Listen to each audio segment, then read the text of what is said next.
Okay, hi ENC 1102 students. I'm back again, and this time we're going to review what you need to do when you write your first body paragraph for your informational essay with surprising reversal. So the first thing I want you to access is the graphic organizer that you will have already submitted to me. And I want you to pick one of these paragraphs, a paragraph that shows support for your common view, or one of these paragraphs that is going to show support for your surprising view. I want you to pick one of those paragraphs whose support comes from sources. I know that I told you that it's acceptable for you to use personal experience, personal anecdotes to support one of your body paragraphs if you need to for the surprising view, and one of your body paragraphs for your common view if you need to use personal experience. But for you, the body paragraph you're submitting to me to be graded, I want it to be one where your evidence comes from sources, and preferably a paragraph where you've got at least two different sources offering support for your claim.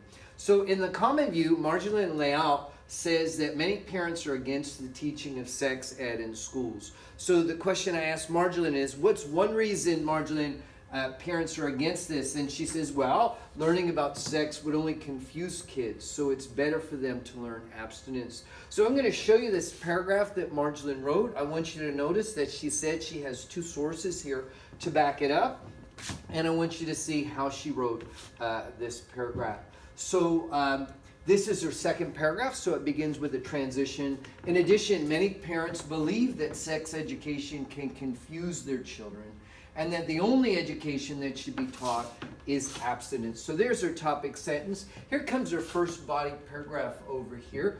And I'm sorry, her first piece of evidence. According to a Canadian newspaper article, and she gives us the title and the author, she tells us that these are two reporters for the newspaper. She says, introducing kids to sex education in schools is a main concern for parents because their children will be taught about different gender and sexual identities, which will confuse them at an age where they can't even dress themselves without getting mixed up. These parents believe that their kids are too young to be learning about these topics because a child's mind is a sensitive area, and including this type of education in schools can cause uncertainty. Instead of being taught sex ed, parents would rather have their children placed in abstinence-only programs, which, according to Advocates for Youth, an organization I previously mentioned, promote abstinence outside of marriage and forbids the discussion of using contraceptives. This suggests that the kids will learn about staying pure until marriage, which most parents believe is the simplest way to protect their kids from sex ed. So we can show you here that Marjolaine has, we could call, two chunks of information supporting her topic sentence. This is her first piece of evidence, which she cites up here.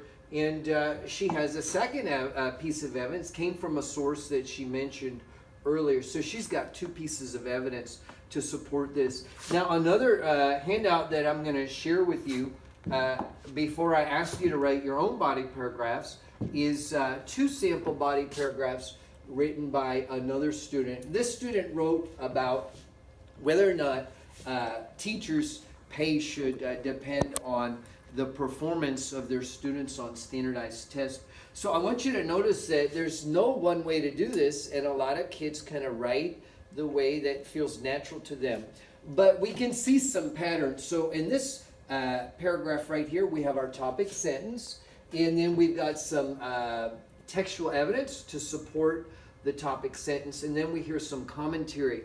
In an informative essay, we don't hear as much commentary as we typically do in a persuasive essay, because in an informative essay, your goal is to inform your readers, and sometimes your quotes give all the information you need. But sometimes this writer felt like a little commentary makes the evidence sound more believable. So this writer has two pieces of evidence, each piece of evidence supported by commentary. This is a format many of you are familiar with, but this same writer in a different paragraph shows a different way to handle this.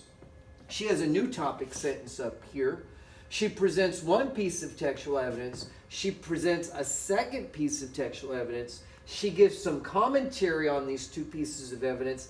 Then she reports a third piece of textual evidence without any commentary. So I show this to you to reinforce the point that you're going to be writing paragraphs whose main goal is to support your topic sentence.